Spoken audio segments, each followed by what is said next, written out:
तोड़ के बिसरले बानीना साता दिन रखला पापा घर की लाछा बिना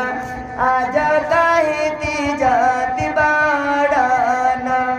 गैया बछरुआ घर की लाछा बिना बेटी तू